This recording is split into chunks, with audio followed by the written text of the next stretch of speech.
Have you ever caught yourself doing something a little strange and wondered, why am I like this? Maybe you talk to yourself while solving a problem. Maybe you stay up way too late thinking about life.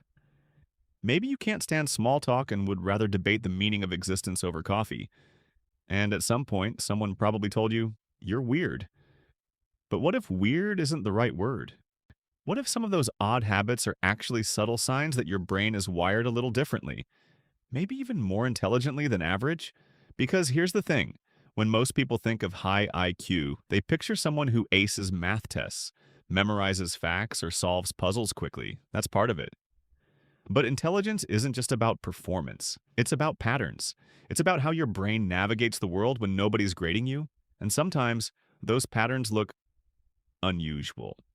Let's start with something simple: talking to yourself. Not in a dramatic movie scene way, just quietly narrating your thoughts while working through a problem. Research in cognitive psychology suggests that self-directed speech can actually improve memory and focus. When you verbalize your thinking, you're engaging multiple neural systems at once: language, working memory, executive function. It's like turning on extra lights in your brain's control room. So if you've ever whispered, okay, first I'll do this, then that, you might not be losing it. You might be optimizing. Then there's the habit of staying up late. Now, I'm not glorifying sleep deprivation. Your brain needs rest. But studies have found correlations between higher intelligence and a preference for later sleep schedules. Evolutionary psychologists suggest that more intelligent individuals may be slightly more willing to break from ancestral patterns. In early human history, sleeping when it got dark was survival. Choosing to stay awake, think, explore ideas, that's deviation.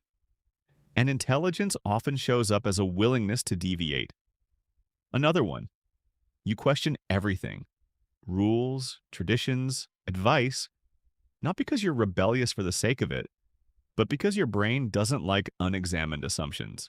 High IQ individuals tend to show stronger analytical thinking and lower cognitive bias. That means when someone says, "This is just how things are," your mind quietly asks, "But why?"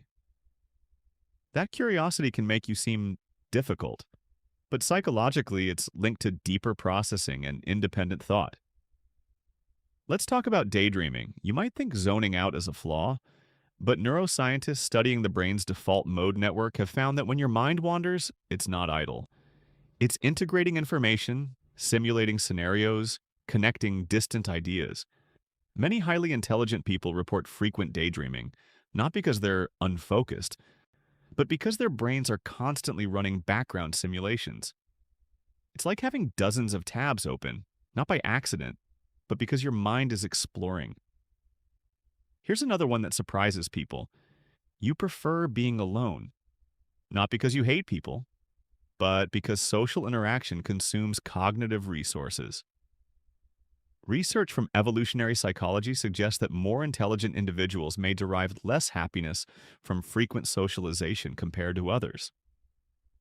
Why? Why? Because their brains are stimulated internally. Ideas, problems, abstract thoughts, they're often enough. Solitude becomes a laboratory.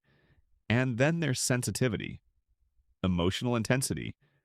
You might feel things deeply: music, injustice, beauty, criticism. Some studies link higher intelligence with greater emotional reactivity and even anxiety.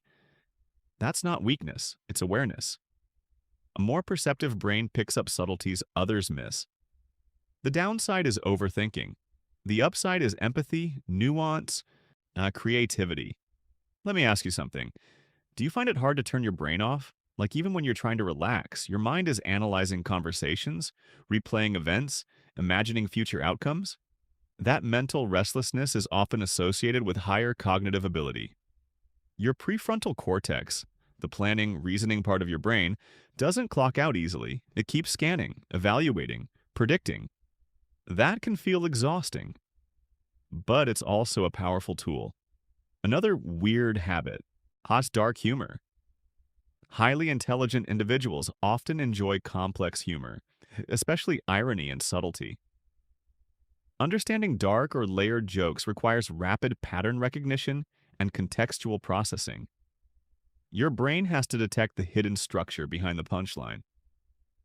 If you laugh at jokes other people don't immediately get, it's not because you're twisted. It might be because you're processing faster. Let's shift to something more behavioral. You change your mind. A lot. Contrary to popular belief, intelligence isn't stubbornness, it's flexibility. Studies show that smarter individuals are often more willing to update their beliefs when presented with new evidence. That means you might hold strong opinions, but you're not attached to being right. You're attached to being accurate. That can look inconsistent from the outside. From the inside, it's cognitive agility. You also might struggle with perfectionism. When you can see multiple possible outcomes, multiple flaws, multiple improvements, it's hard to settle for good enough. Intelligent brains simulate more scenarios. They detect more errors. That awareness can turn into paralysis, but it also fuels excellence. Another interesting one, you get bored easily. Not because you're arrogant, but because your brain craves novelty and complexity. Tasks that are repetitive or predictable don't provide enough stimulation. Dopamine, the neurotransmitter linked to motivation, responds strongly to challenge. If your environment doesn't challenge you, your motivation drops. That doesn't mean you're lazy. It might mean you're understimulated. Here's something subtle. You enjoy explaining things to others. Not in a condescending way, but because teaching forces clarity. The protege effect in psychology shows that when we teach information, we understand it more deeply. Highly intelligent individuals often feel a natural urge to break down complex ideas. Not to show off, but because their brains like organizing chaos into structure. And finally, you sometimes feel different. Slightly out of sync. Maybe you notice patterns others don't. Maybe conversations feel shallow. Maybe your interests don't match the crowd. That experience of feeling different is common among high IQ individuals. Intelligence can create a symmetry in how you perceive the world. It's like tuning into a frequency not everyone hears clearly. But here's where I want to be careful. None of these habits automatically mean you're a genius. Intelligence is multifaceted. It's shaped by environment, genetics, effort, opportunity.